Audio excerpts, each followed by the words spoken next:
So right behind me is the wall of yearbooks that has everything that I'm looking at. So a couple weeks ago, I came back here and discovered the yearbook collection, but I noticed something really unique when I was looking at one of them. This is the yearbook that started it all, the 1944 Westerner, and that is because of what's inside. I mean, just look at that. Somebody left this in here, and I think that it should be theirs or their descendants to find. So that's what our goal is here. Now this yearbook, the 1944 Westerner, is full of notes, and they're all addressed to the same person. Dear Ruth. Okay guys, first clue discovered. It looks like through a little bit of digging through this yearbook, we've discovered that her name was actually Nelda Ruth Booker, but she went by Ruth. Okay, now that we found her name, Nelda Ruth, let's take a look at the oldest yearbook that's inside the Westerner collection. A quick search through this yearbook provided a lot. First of all, we have these duplicate photos of probably whoever owned it, so we'll have to definitely look into that.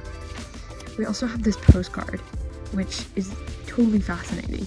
If we look at the back, you can see that it was mailed in 1946, which is totally just crazy.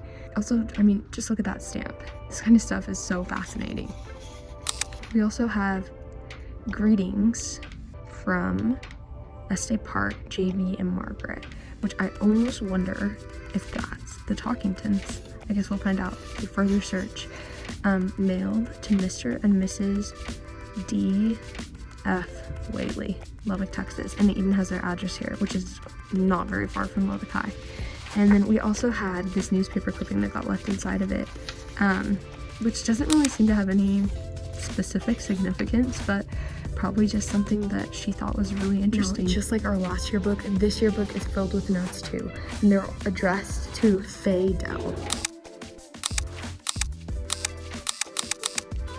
A second look at yearbook notes shows that she wrote her own name in the front. It says Faye Dell Whaley. We found her right here. You can see Faye Dell Whaley, Thespian, Radio Club, and Girl Reserves. And if we look down here, her face matches the one in the picture. This is our investigative journal, where we're going to be keeping all of our notes over everything that we're studying.